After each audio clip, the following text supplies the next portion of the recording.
इस भक्त के लिए नौकर बने बाबा भोलेनाथ। नमस्कार दोस्तों, मैं हूं शिव कुमार और आप देख रहे हैं पौराणिक कथाएं। अगर आप हमारे इस चैनल पे नए हैं तो चैनल को सब्सक्राइब और बेल आइकन को क्लिक करना मत भूलिए, क्योंकि हम इसी तरीके की वीडियो लेके आते रहते हैं। विश्व के हर कोने में जगत व्यापी शिव शंकर की कई प्रसिद्ध मंदिर स्थापित है, जिनके साथ कई रोचक कथाएं जुड़ी हुई है। ऐसा ही एक मंदिर बिहार के मधुबनी जिले के भवानीपुर गांव में स्थित है, जो उगान महादेव और उग्रनाथ मंदिर के नाम से जाना जाता है। मान्यता है कि इस मंदिर में भगवान शिव ने स्वयं महाकवि विद्यापति की नौकरी की थी।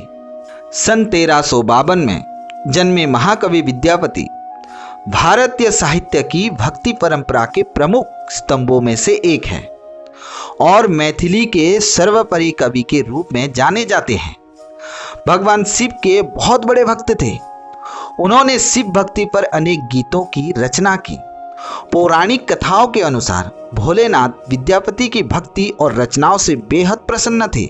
एक दिन भगवान शिव को उनके घर नौकर बनने की इच्छा हुई, जिसके बाद वो एक साधारण व्यक्ति के वेश में कवि विद्यापति के घर पहुंचे और नौकरी की इच्छा जताई। कवि विद्यापति की आर्थिक स्थिति ठीक ना होने के कारण उन्होंने उगान अर्थात भगवान शिव को नौकरी पर रखने से मना कर दिया, लेकिन शिव ने उन्हें सिर्फ 2 वक्त की भोजन पर रखने के लिए तैयार कर लिया।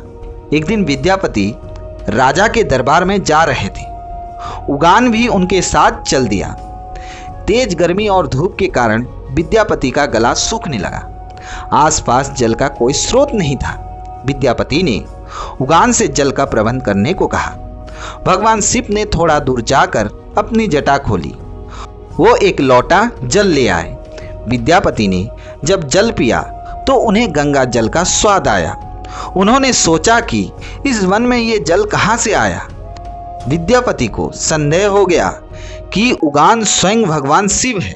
जब विद्यापति उगान शिव संबोधित कर उनके चरणों में पड़ गए तो शिव को अपने वास्तविक स्वरूप में आना पड़ा। शिव ने कवि विद्यापति के साथ रहने की इच्छा जताई, लेकिन उन्होंने कहा कि मैं तुम्हारे साथ उगान बनकर ही रहूंगा। मेरा वास्तविक परिचय किसी को पता नहीं चलना चाहिए।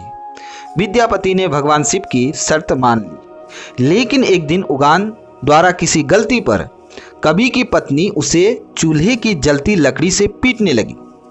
उसी समय विद्यापति वहां आया और उनके मुंह से निकल गया कि ये साक्षात भगवान शिव है, इन्हें तुम लकड़ी से मार रही हो। जैसे विद्यापति के मुख से ये बात निकली, शिव अंतर्ध्यान हो गए। अपनी भूल का पछतावा करता विद्यापति पागलों की तरह वनों में शिव को पुकारने लगे। अपने प्रिय भक्त की ऐसी दशा देखकर भगवान उनके समक्ष प्रकट हो गए और उन्हें समझाया कि मैं अब तुम्हारे साथ नहीं रह सकता, परंतु उगान के रूप में जो तुम्हारे साथ रहा उसके प्रतीक चिन्ह के रूप में अब मैं शिवलिंग के रूप में तुम्हारे पास विराजमान रहूंगा। उसके बाद उस स्थान पर शिवलिंग प्रकट हो गया। उगान महादेव का प्रसिद्ध मंदिर वर्तमान में मधुबनी जिले में भवानीपुर गांव में स्थित है। तो दोस्तों, आपको हमारा वीडियो कैसे लगा हमें कमेंट सेक्शन में जरूर कमेंट करके बताएं और कमेंट सेक्शन में जय भोलेनाथ लिखना मत भूलिए।